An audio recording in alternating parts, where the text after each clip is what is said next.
Linda. I love it when a plan comes together. Thanks for joining us, Frank. We've got a little group coming together now. Welcome everybody to the latest edition of our On Track Live session here. We record this because we're finding more and more people using it like a podcast. So we record the discussion, and folks will chime in later and catch up if they can't make it at this time. That's an option available to everybody, obviously. Encourage everybody to mute their lines while we're doing the discussion here. I've got the chat box open.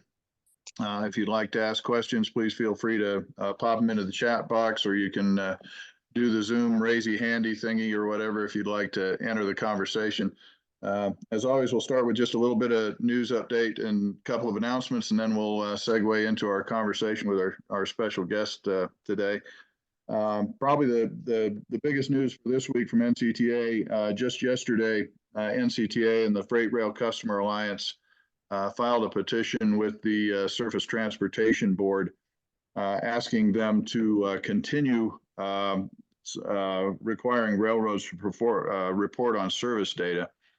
As you'll recall, back in the big service meltdown, the meltdown of 21-22, I guess we'll call it now, the Surface Transportation Board did an emergency series of emergency hearings and imposed some reporting requirements on the Class 1 railroads as they worked their way out of the service crisis. About a month ago, the Surface Transportation Board lifted those requirements. They continued to require the railroads to report on staffing levels, but they deleted the requirement for railroads to report on their service metrics. That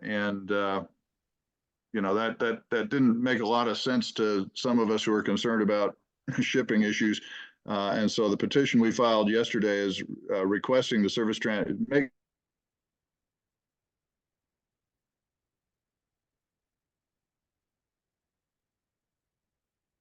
the case that so that you can keep track of trends. STB rulemaking on first mile, last mile reporting that NCTA has been a main mover in that rulemaking, and it's kind of slipped to the back burner at STB. So we're making the case that look, we need to keep track of this information in good times and bad. That petition that we filed yesterday is on the NCTA website on the position papers page, and we'll also have a link to that in tomorrow's On Track newsletter that comes out. So if you want to go read what we told them, it's in there. It's looking like service has recovered from the 21-22 meltdown. Whether it's back to pre-pandemic levels is arguable, but it's not as terrible out there as it has been. Also a good sign, we had the big storms that hit in January. The rail networks were quick to recover from that upset to the system last month. So that's also a good sign. NCTA, as you know, conducts an on-time performance survey. We've currently got the next round of the on-time performance survey that's seeking data for the last half of 2023 is in the field. Many of you have already responded to that survey, but if you have not, we would encourage you to do so. Again, it's important to gather data in good times and bad. So even if your rail service is improved, we'd love to capture that data so that we can put it into the trends, and that data will be shared at the Rail Energy Transportation Advisory Committee of the STB, which is coming up here in April. So if you haven't filled out your on-time performance survey, please do so and get that into us. Finally, before we transition to the discussion today, just like to remind everybody of NCTA's 50th anniversary celebrations that are gearing up. This is our 50th anniversary year.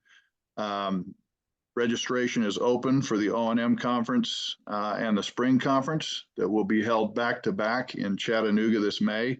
O&M starts on the 20th and runs through the 22nd. The spring conference starts on the 21st and runs through the 23rd. Those two conferences overlap like this, which gives everybody a chance for more networking opportunities, chance to golf together on the overlap day, and we'll have some special speakers for the joint plenary session there. We do one of the special events. By the way, the golf there is an amazing golf course, a historic Confederate site up on the bluff overlooking the river. Amazing spot. So if you're a golfer, you don't want to miss that. But before, at the beginning of the O&M conference, we're also doing a dinner train ride on the Tennessee Valley Railroad. We're expecting that event is going to sell out.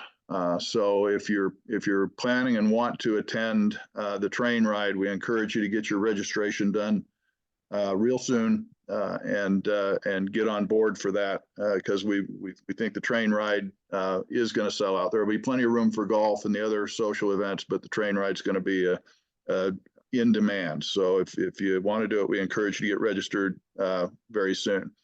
And then finally remind you our big 50th anniversary celebration will be in the fall, September 9th through 11th at Hacienda del Sol in Tucson. We're putting together some special events for that. One of them you'll see in the On Track tomorrow. We've created a new feature called Recollections. We're going to start running blasts from the past in the Recollections section of the newsletter starting tomorrow.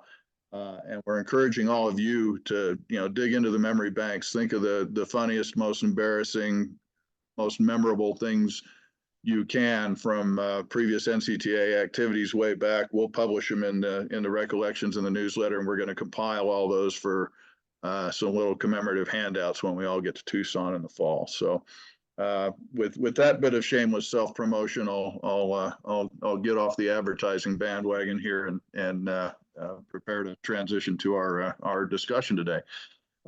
Really happy to have with us Frank Maisano. Frank has spoken to an NCTA conference before. I think we were kind of at the height of the pandemic. Frank came out to Denver and spoke to us, and that was very kind of him when we were, figuring out how to do conferences with masks on.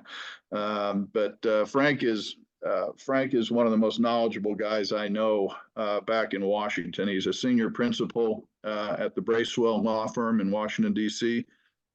Frank co-founded a strategic communications practice at Bracewell way back in 2003, following 6 years working as a media relations consultant at Potomac Communications. Prior to that, Frank came off of the Hill. He was a press secretary from 1989 to 1997. He ran the press shops for a series of U.S. representatives, some of whom you may have heard of: Joe Nolenberg, Hal Rogers, Toby Roth, Bill Schwetti. And he also started his career in the communication shop for Senator Richard Lugar of Indiana. So Frank's also an adjunct professor at George Washington University, where he teaches public relations and government communications courses. And the thing that makes Frank really special is he publishes a weekly newsletter that goes to, I get it, but it goes to energy and environment journalists across the country and a lot of folks who are plugged into Capitol Hill and what's going on in energy and environment politics these days. It makes him a very knowledgeable connector in that world. And Frank, your newsletter is a tremendous resource to folks like me who aren't in the Beltway all the time, but trying to keep track of all this stuff that's going on back there. So we appreciate you taking time out of your schedule to chat with us today. Again, remind everybody, this is not a presentation, we're just gonna have a conversation today. If you've got questions to ask, raise your hand or unmute yourself and jump in, or send us something in the chat box and we'll get to your questions that way. So Frank, maybe to kick it off, I think weren't you? I'm guessing you were probably at the National Press Club this morning with Secretary Granholm. How did that go? Well, yeah, thanks for having me, John. I really do appreciate it. As you know, I did come out to Denver that time, and that was a great time. It was my first trip out of COVID, so that was fun. I enjoyed that. Certainly, we're back. I can tell you we're back in full force now, because it took me 23 minutes to go 8 miles to get into DC today.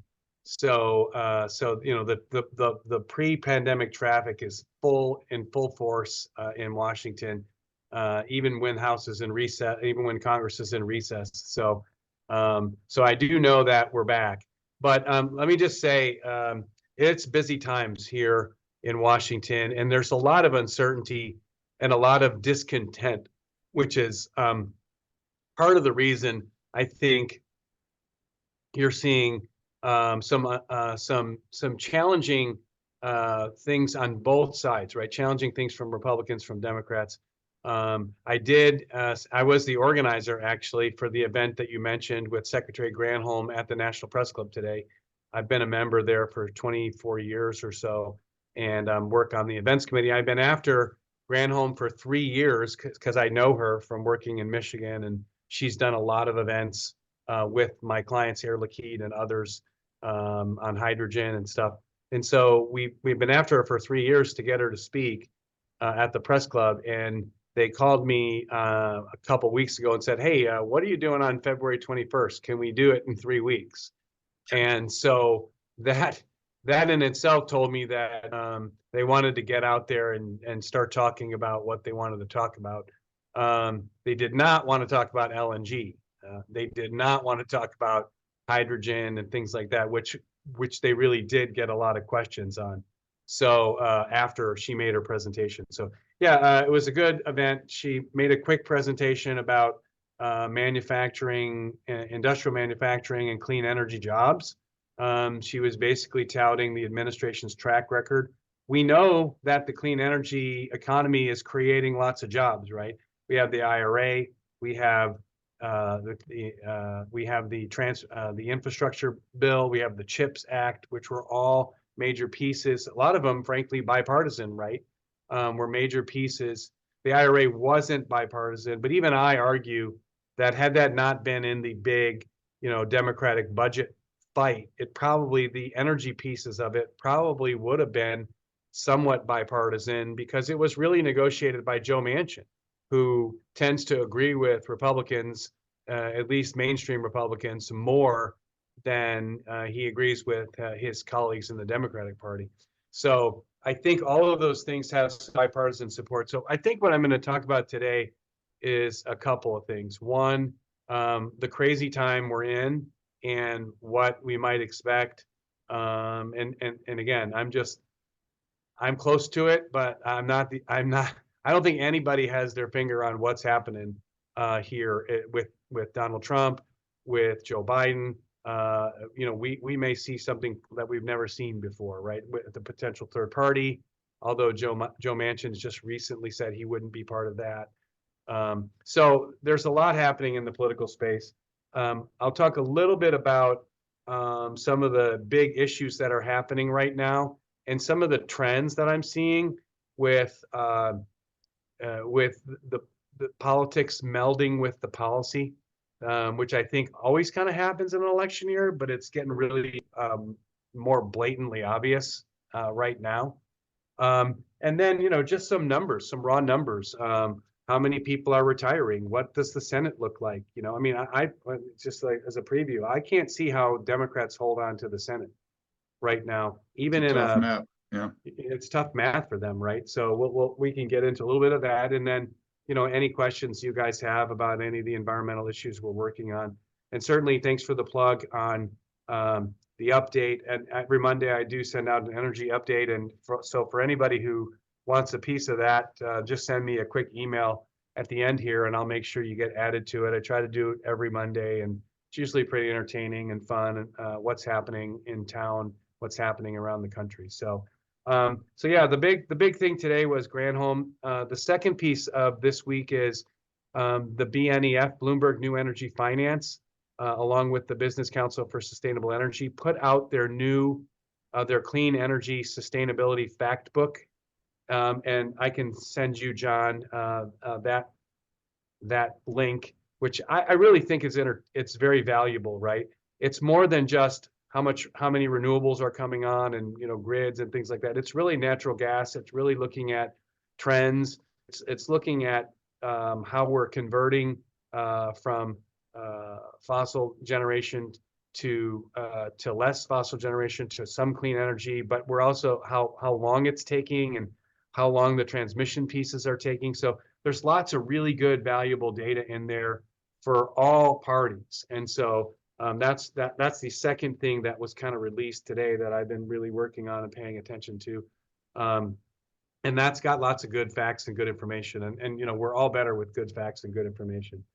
So We'll push a link to that out in the On Track newsletter tomorrow for our audience. So yeah, be great. Be tuned to that. So let me just mention a couple things that can get us started into this politics policy trend. To this morning, the Supreme Court heard the good neighbor policy. This is the third case that they've heard. One was on EPA 111.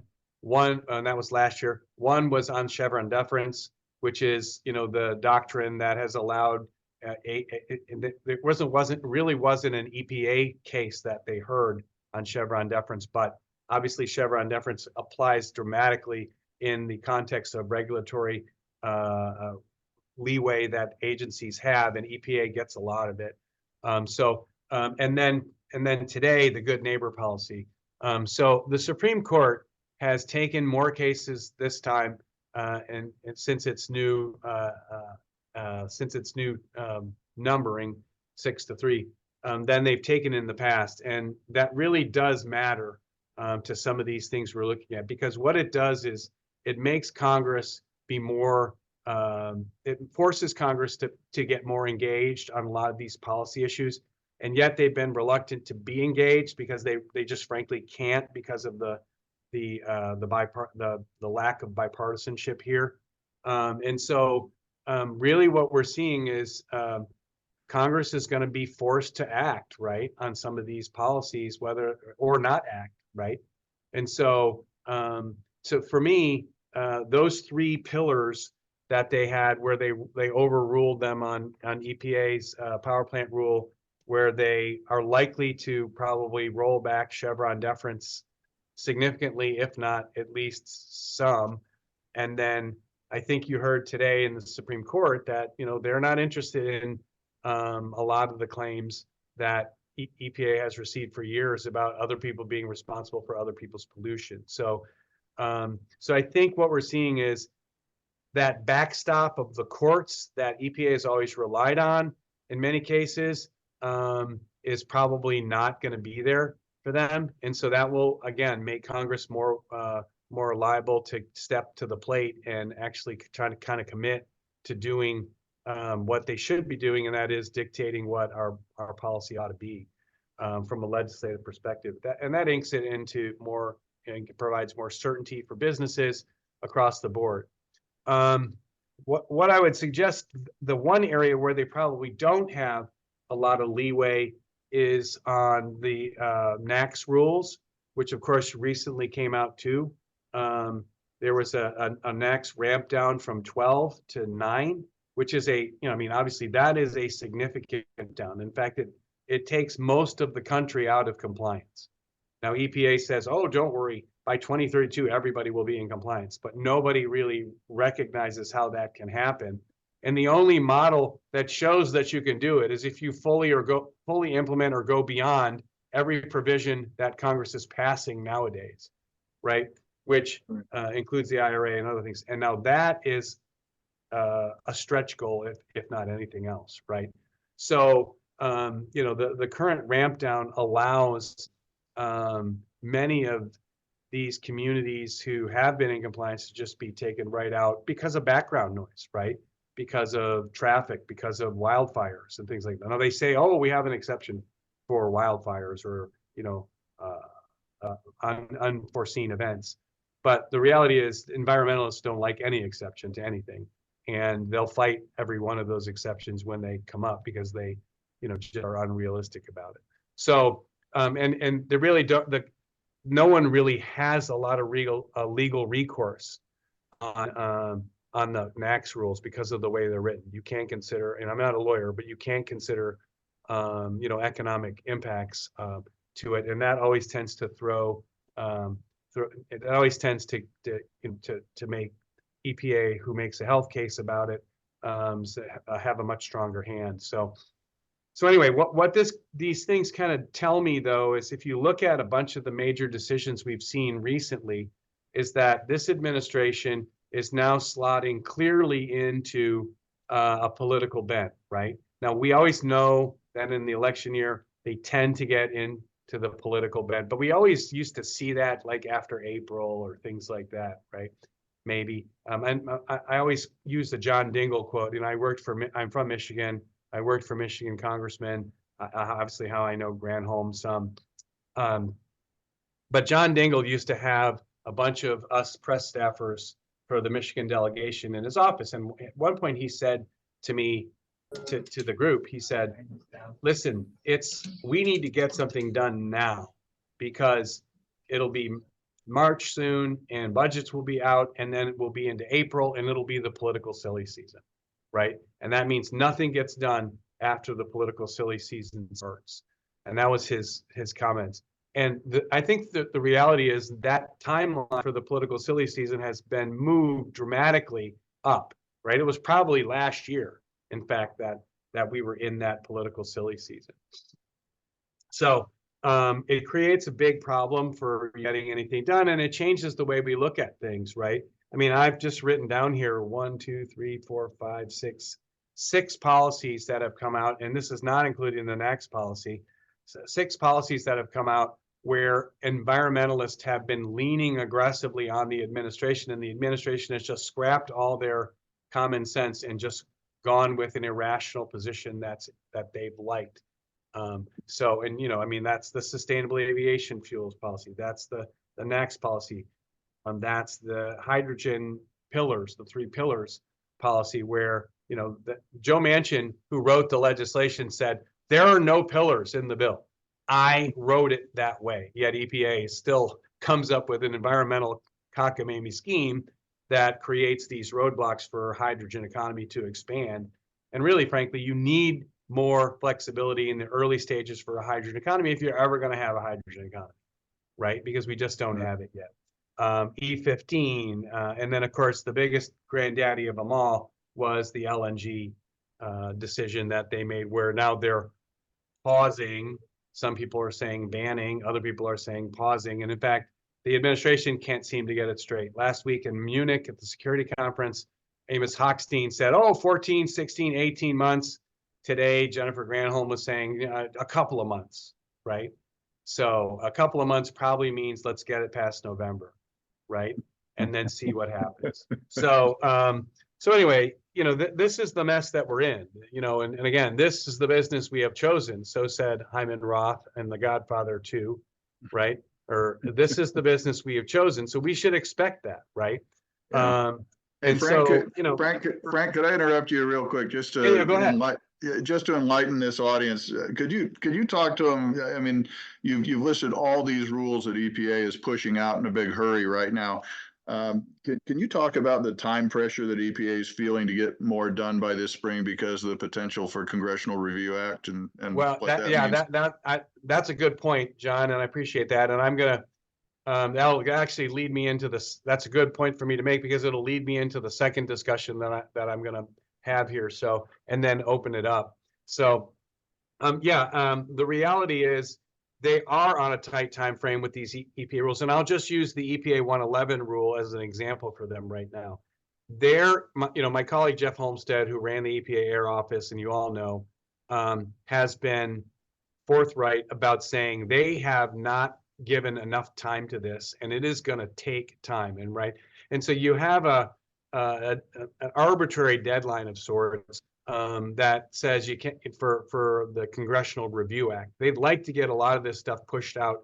I believe it's by like July, so they wouldn't be subject to a 90-day review, right? Anything pushed out in the last 90 days or so can be subject to a Congressional Review Act. Now, the Congressional Review Act in the past has been a paper tiger for the most part because you have to get a House passage, you have to get Senate's package, which means 60 votes, and you have to get the president to sign it. And Joe Biden is never going to sign any Congressional Review Act that Congress does. But when Trump took over, they had a bunch in 2016, and he had a Republican Congress and a reasonably Republican Senate with some moderate Democrats. they were able to roll back a bunch of late rules that the Obama administration did try to roll out. So it can be a threat if things break a certain way, or if there's a tidal wave election or things like that. So I think this administration, out of certainty, is trying to do the best they can to get everything they can out the door as fast as possible. Some of that may not be physically possible given the workload that is required and the number of capable people that are working on it inside the agencies, right? That doesn't mean that they won't try, and that doesn't mean that they won't throw out something that's maybe less than baked, right? But and there are several things that are still coming down the pike, like the 111 rule, and like the PFAS rule, a few other things. So each of those are gonna, they're gonna try and move them out as quickly as possible, and it just means that they're gonna have to walk and chew gum at the same time. And again, that's not necessarily always possible for EPA. And certainly everything that they do throw out, even if it's faster than they can throw it out, it will be challenged. You have a set of attorneys generals on one side who have their dander up because they've been effective, and that's led by Morrissey, Pat Morrissey from West Virginia, and a few of the other conservatives who have had some success. But it's not just exclusively them, right? I mean, I think on the PM lawsuits, although there will be a challenge, they're going to be led by the state of Kentucky, right, which has a Democratic governor who was one of the leaders in trying to push back on the administration, saying, "Don't do this to us," after I was just reelected. So Steve Beshear, I almost called him Donald Beshear. That's my hockey mind coming out, right? So anyway, Steve Beshear wrote a really tough letter to Biden before the PM NAAQS rule came out, saying, don't do this, phase it in. It's going to hurt us badly. And, he wasn't alone. The Kansas governor, Laura Kelly, did the same thing. So, and that leads me to where I'm going here with this politics stuff. It's, there's so much banter on the Republican side about this, and some of it is legit, and a lot of it is, I call it gas stove banter, right? As much as I would love to think that this administration is really going to ban our gas stoves, they're really not going to do it, because they know that would be just, that would be like committing Harry Carey, right? The new litmus test, yeah. Yes, right. So, but that doesn't stop the culture war, right? And there's a lot of Republicans on the culture war side that I think probably dumbs down the difficult and complex energy debate that we have. But that doesn't mean that we shouldn't, use those in political environments and things like that. But from a substantive standpoint, it makes us less capable of really trying to figure things out. So that's one thing that I worry about. But there are people in this debate, and then there's that same piece on the Democrat side with progressives too, right? They're completely irrational. And you've seen that in the LNG debate, right? They threatened to protest. Now, first of all, Joe Biden is the best president they're ever going to get, right?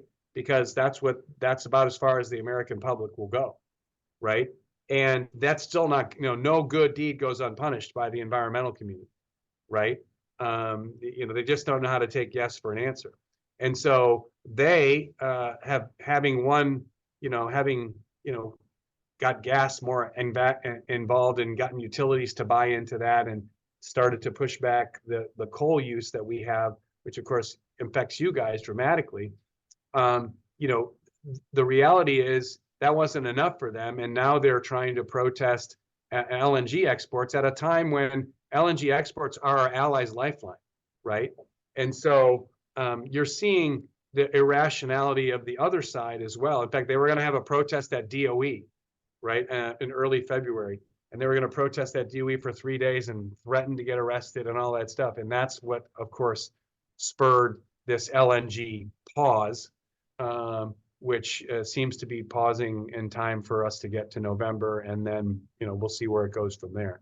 But nonetheless, you have those on each side who are kind of undermining the credibility of the discussion and limiting our ability to move anything forward in a bipartisan fashion, that like we did with the infrastructure bill, right?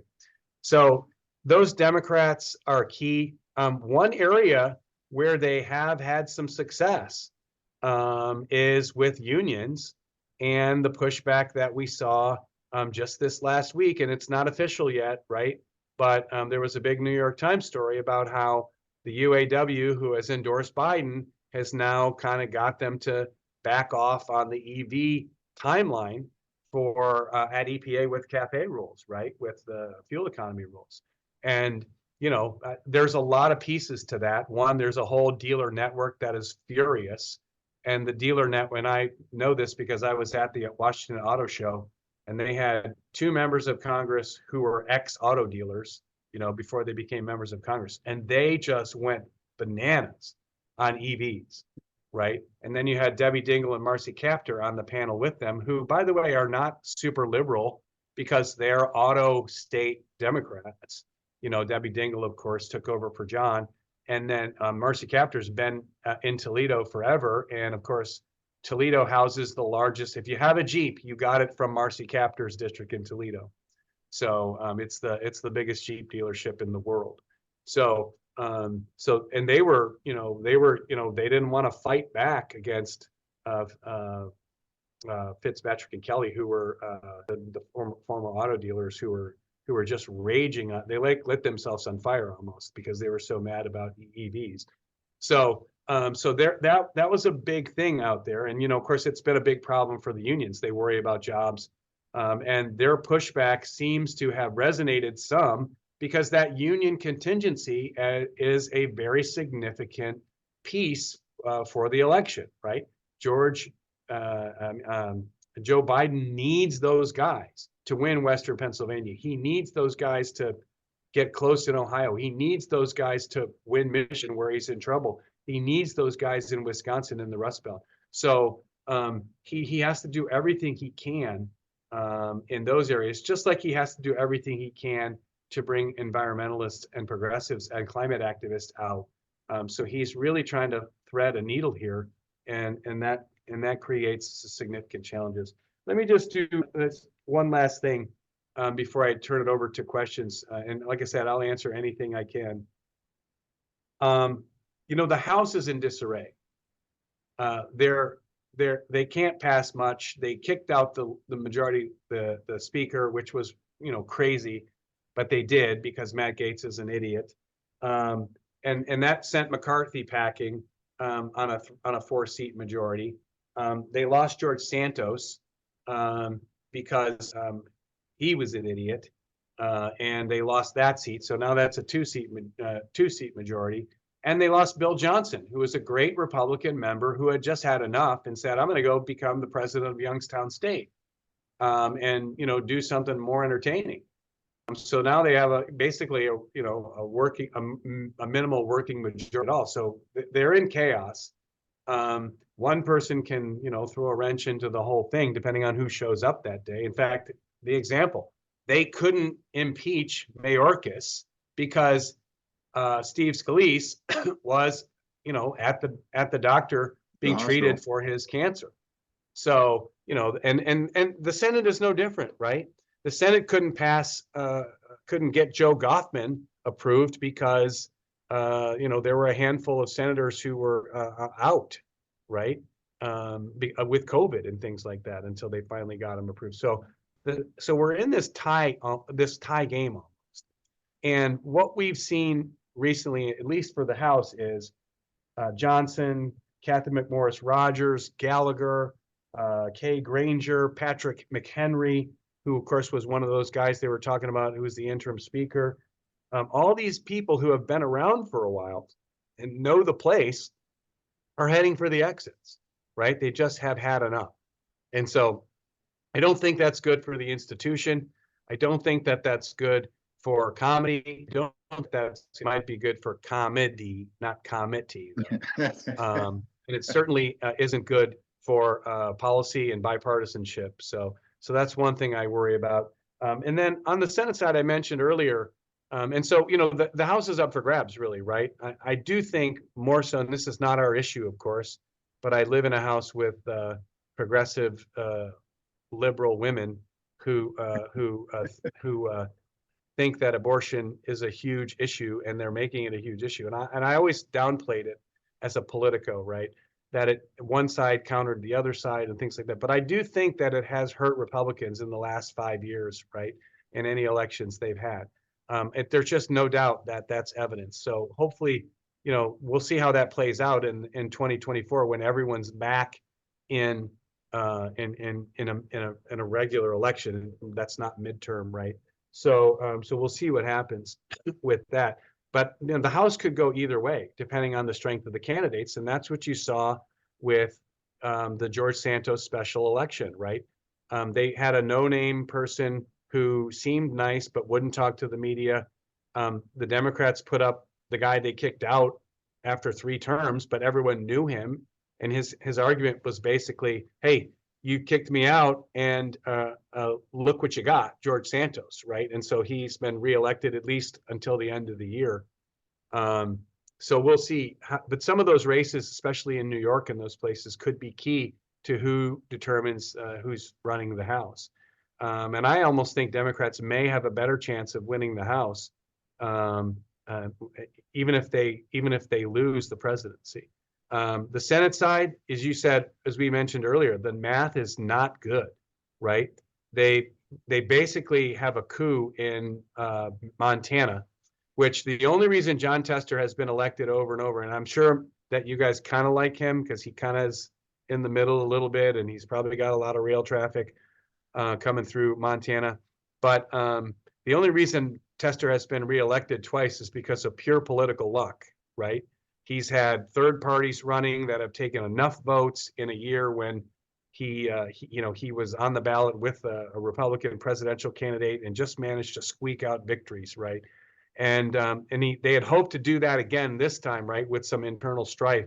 But Steve Daines, who's heading up the NRC, the NRSC, he managed to thread the needle and get Sheehy, the only, and keep Rosencrantz out of it, which has been a coup for him, and certainly makes and then the endorsement of Trump right after certainly makes Tester's road a lot more difficult for re-election this time. Obviously, they've already kind of conceded the Joe Manchin seat. Just on a personal note, I happen to think that I wish they wouldn't have done that. I mean, I wish Joe Manchin wouldn't have retired, because I kind of think he's been when Democrats are in charge, he's kind of been a check against Democrats for us folks who work on energy policy. And so that's challenging. And of course, the next person you get in there isn't going to be Joe Manchin, right?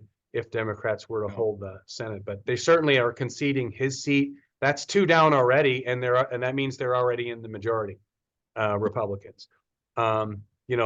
You have to look at what happened in Maryland, right? I live in Maryland. We had a governor who was overwhelmingly supported by both Republicans and Democrats, and Larry Hogan.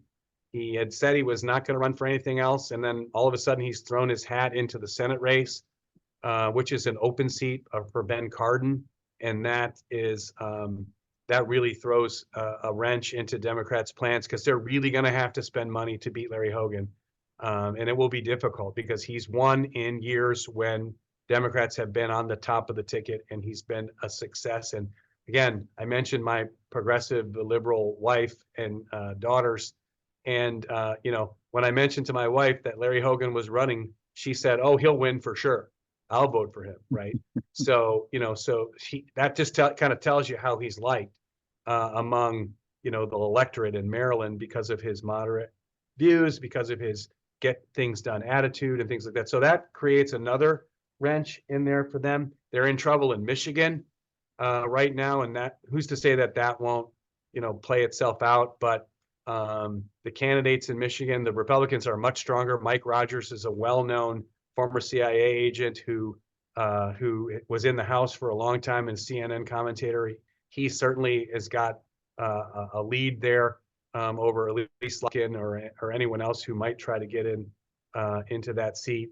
So and then, of course, Steve Garvey is now making noise in California, right? So, the former LA Dodger, great. So the point of those is maybe Garvey doesn't win, maybe they sneak out a victory in Maryland. But it's going to have to be, they're going to have to devote resources to these places that they didn't plan on doing before. And that's going to undermine their ability to go to other places. So I do see it as a very uphill slide for uphill climb for Democrats to keep the Senate. Who knows what's going to happen in the House? And, you know, I mean, I don't know about you guys, Wardo, but you know, there's just so much uncertainty around the top of the ticket, both sides, right? I mean, Joe Biden is not resonating. He's just showing his age. Donald Trump is got all kinds of baggage that, you know, he didn't have before. And that's not just his his legal baggage. That's his 4 years in the White House, right? Where I think he was elected in 2016. People said, hey, let's give him a try. We'll see, you know, we can stomach it. And then he was in office for 4 years. And I mean, you know, he had some success on economic issues, but I can just give you one energy issue that we worked on. It was up and down and up and down and up and down and up and down. And depending on the last guy he talked to, that's the side he was choosing. And it never got resolved in 4 years, right? And so, so certainly he would be better on most energy issues than Biden. But, you know, in some aspects, utilities have already decided on IRA. Companies have already decided on IRA in a transition to natural gas and things like that. So it's hard to pull a lot of that stuff back.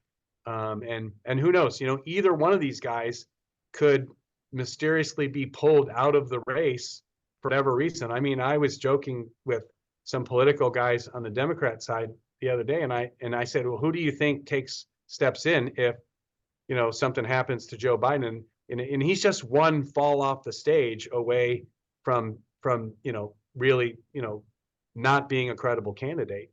And you know, and normally I would say, okay, right, but that won't happen. But there's a good chance that could happen either. So, because it already did when he was at the Air Force Academy. So, you know, so we're really in a weird, uncertain time for this, and I'm anxious to see what happens over the next 6 to 8 months to really see where we end up. And I think it's just going to be a crazy ride, like one we've never had before, even counting 2000 when the election was basically a tie. So I'll leave it at that, and you know, hope that's kind of interesting and helpful to everybody. Hopefully didn't offend anyone in their sensibilities with some of that analysis, and happy to answer any kind of specific questions you have on policy, on politics, on states, on, you know, and anything else. So on ice hockey refereeing, whatever else. So. Yeah, Frank also refs ice hockey and runs long distances that I could never do. Yeah, we're truly in unprecedented times. Remind everybody, if you'd like to ask a question, you can type it in the chat box or unmute yourself and jump in here or raise your hand or whatever. Just to get it started, though, I've picked up on a couple of things that you said. One of the things you just said, Frank, about, you know, a lot of utilities have already decided on the IRA. You know, this is a case I've made a number of times, that when you transition back to EPA, that EPA is, with all these regulations they're pushing out, is playing a win by losing strategy. You know, taking off the famous Gina McCarthy hot mic quote of years gone by on the Mercury rule, you know, that was ultimately shot down in the courts, but it took 4 or 5 years to run through the courts. And by the time they lost the legal appeals on that, they had already, you know, the utilities had already closed a bunch of coal plants because of the immediate compliance concerns. I mean, is that something we need to be concerned about, this wave of regulations that are probably not going to stand up in court, but it's going to take so long to run through court, the damage will get done anyway? Yeah, I mean, I think there's a lot of merit to that talk, right? I mean, the McCarthy example is the perfect example, right?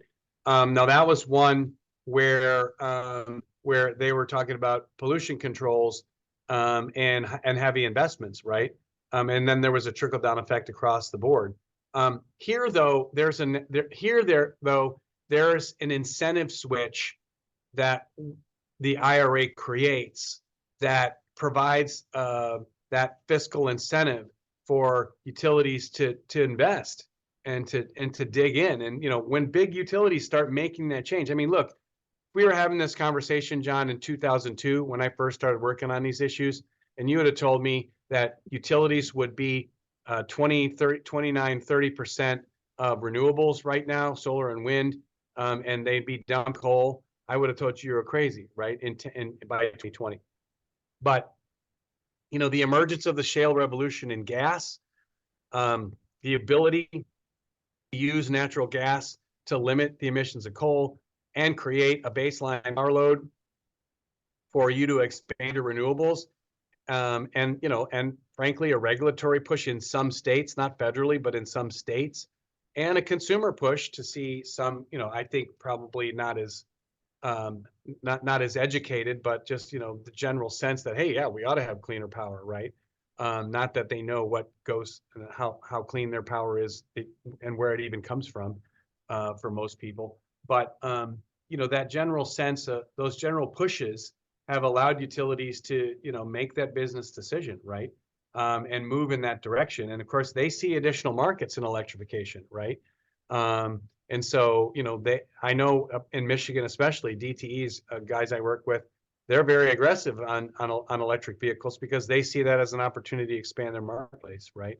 So, good. I do think that transition is happening. When that big ship starts to turn, it doesn't want to turn back a lot of times, and it costs a lot to turn back, and there's a social cost of turning back as well, which they've already kind of blown through and are ready to move in this direction. So I do see the difference there, right? That was a pure regulatory play where with the Mercury rule, but it's a microcosm of what's happening here in a larger market shift that we're seeing with the IRA and with the transition to cleaner energy and the availability of wind. I mean, look, the biggest problem we have for the expansion of renewables is not the expansion of renewables. It's the transmission grid to allow that expansion to happen, right? They can't build wind turbines fast enough that they want to. They certainly are way behind the curve on a grid that will keep it reliable. That in turn becomes the largest problem that they face. Is that another conundrum for the Biden administration? We're going to incentivize you with both carrots and sticks to change the energy infrastructure as fast as we can, but we're not going to let up on permitting reform to let you build power lines faster, dig up the materials you need to build batteries. Absolutely. It's such a contradiction, right? I mean, look, I'm working on critical minerals from the deep sea, right? The critical minerals from deep sea, we're never going to get enough critical minerals out of the ground because we don't have enough here to satisfy our demands. One.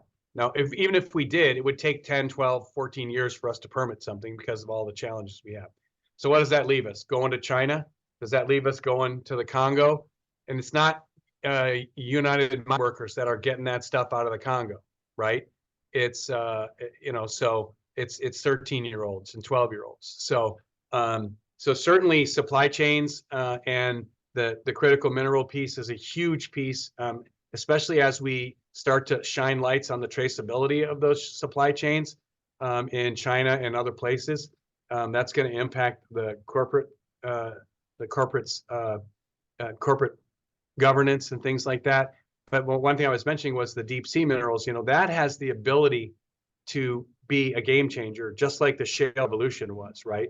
And yet environmentalists and others are still standing in the way of that opportunity, even knowing that it creates the supply chain availability for them to do the things they want to do with EVs, solar panels, wind turbine components, and things like that. So, they're not acting rash. They're not rational actors in this discussion on some of this. And again, that's just one piece of it. But your point about permitting is a huge problem, right? That's partly what the PM-NACS rule does, right? The PM-NACS rule throws permitting into complete disarray, whether it's manufacturing facility in a place like Ohio that was in compliance and now is not, or it's trying to permit transmission lines or new solar or new wind. Those pieces have to move faster.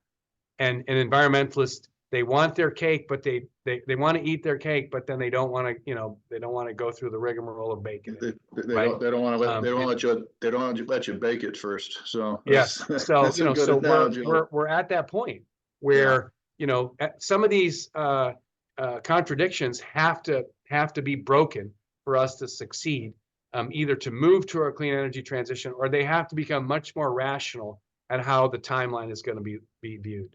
Which is a good transition to the question we just got from the audience, because it bears on those market forces and how fast you can do the transitions. Can you comment on how certain is the revamped tailpipe emissions limits for cars and trucks? I mean, yeah. So again, the car one is hard to say, right? Because now they're gonna try and roll that back some. Clearly, they got pushback from unions, which was one of their priorities. But that union pushback is only a microcosm of the consumer pushback, right? They and I could have told them that this was going to happen, right? I've had an electric car for 10 years, right? I have a giant SUV as well, and I have my son drives a big Audi, and my daughter drives, so we have gas cars too, and I drive a Jeep as well, right? Because I got to have a Jeep to go on the long trips that I have, because I can't take my Tesla, because I only can drive my Tesla 200 miles, and then I got to recharge it, right? So, the reality is, people don't understand the shift, and they don't understand what it's going to take. And so there was a massive consumer pushback to timeline that environmentalists and the administration therefore was proposing on making this happen faster. And I think the same thing applies to trucks, right? No, they're not at a point, and it applies even more to trucks, right? Because the consumer car is got a better chance of converting to EVs sooner than later, right? Because people always in Wyoming and other places where they don't have a lot of EVs, they'll always want to have gas cars, and we'll always have some gas cars, no matter what. And it looks, and you've seen through the push that what's coming out better in the picture are hybrid cars, right? That give you some electric charge, but still give you the reliability of going on a long trip, right? And heck, we could have been there 10 years ago with that, but on the truck side, the commercial truck side, they're nowhere close. It's 30+% of the emissions piece of transportation emissions, mobility emissions, right?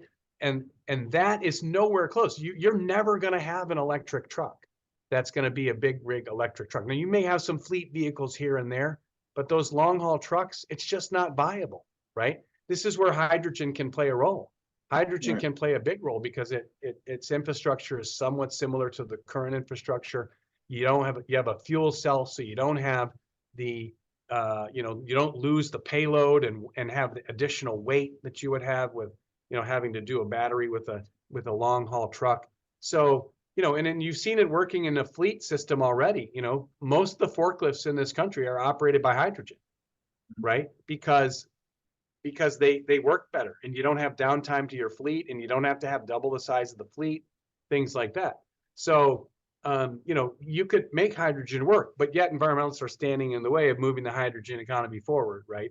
So how do you get at those truck emissions without really, you can maybe get and crack the code a little bit on the passenger vehicle, but you certainly aren't going to on the large vehicle and commercial vehicle side. And, again, that's more than a third of your emissions. So, so there are real problems on both sides. No matter, and again, I think no matter what we do on fuel economy, it's going to be similar to what happened in 2012 when the Obama administration tried to do fuel economy, right? They got massive pushback.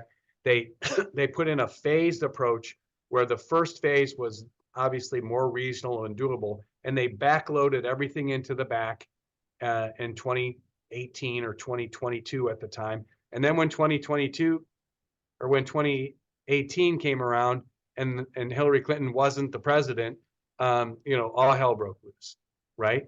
And so I think we're at that same point now on both trucks and cars. You're going to see things where you're going to get more political, front-run, consumer-oriented first phase, and then they're going to see a backloaded big steep curve, which you know is going to have to be revamped because you're never going to make it there. So Right. especially because consumers aren't interested. So I think that's the recipe for cars and trucks. You know, I don't know what they are for trains. You know, you do see a lot of electric trains now that Yeah, have been yeah, viable. they're And working on the trains are certainly hydrogen. something they're looking at. Yeah, they're working on the hydrogen solution for locomotives too. And then of course there's the age old debate that you know, if the railroads could get their act together and grow in that way, you could take a lot of trucks off the road. Absolutely. So there's all of that going on. We're just about out of time here, but let me ask you my grand question, Frank, before we break up. And thank you again for taking the time to do this with us today. It's been very informative. You mentioned, you know, a couple of things you've said, you know, that stuck out, you know, the culture war element of everything. I mean, granted it's an election year, but this has been creeping in sooner than the election year. I mean, just how much have these energy and environmental policy debates been skewed by culture war issues, and is there a way out of that box? Yeah. I don't know that there's a way out of that box, especially between now and November. And you know, the more that it succeeds in driving people towards anger and throwing their hands up, the harder it is to get people to steer away from it. And again, that goes for progressives as much as it does for conservatives. And just for your information, this weekend, starting tomorrow, maybe even starting today, but really the bulk of the speeches start tomorrow, is CPAC, right? Here in Washington, Conservative Political Action Committee. They got a bunch of stuff happening, and a couple of energy speakers, including Andy Wheeler, who was Trump's EPA administrator. And they're going to talk about all these things. And I'm sure that's going to be there to just whip up the gang, because that tends to get people moving, right? That tends to get people activated. And that's what, you know, elections are about, getting people activated. So I don't think it helps us. It makes it much more difficult to actually formulate the policy. Remember, and you guys know this, you work on it all the time. Energy issues are complex issues that have lots of sides that are not easily fit into one box. And that's what the culture war likes to do on both sides. It likes to jam all these complexities into one easily discernible, get out and fight because of this box. And I really worry that if there's a recipe for that success, that it just makes our job much more difficult in every aspect as we try to formulate some good policy after we get out of that election time. Yeah. Well, that's a great conclusion, Frank, and I agree 100% with you on that. Thank you so much. We're out of time. I could carry on for another hour. I want to thank you, John, for having me. I'm typing into the group chat now. If you want to jump on my energy update, I did get your email, Kevin, and I'll get you added. But anyone else who wants to, I'm just typing in there my email. If they want to just send me an email, make sure you're on for sure. And I think you'll enjoy it. Most people find it kind of entertaining. It's a great newsletter. It's very informative, and it helps you kind of keep your finger on, you know, Frank keeps his finger on the pulse so that we don't have to. And if anybody doesn't get that, I've got the easiest email address in the world, wardo@wardo.com. So, you know, I can hook you up with Frank too if you need to do that. It's a great read. Appreciate your insights today, Frank. We could do this all day. Remind everybody else, our next guest, our March guest on Track Live is going to be David Nahas from Rail Equipment Financial. We'll be able to do a download on the big Rail Equipment Finance Conference that's coming up here a couple of weeks in Palm Springs. And then in April, our guest will be Dave Carnegie, the CEO of SME, the Society for Mining, Metallurgy, and Exploration. Going to be hopefully talking about some energy workforce transition issues and some other things that SME's got going on over there. So in May, we will take a break from the webinars because you're all going to come visit us in Chattanooga and ride the dinner train. Get your reservations in soon. They're selling out quickly. So with that, thank you again, Frank, very much. Very informative discussion, and appreciate your time. Thank you, everybody, and we'll see you back here again next month. Thank you, guys. Thanks for having me.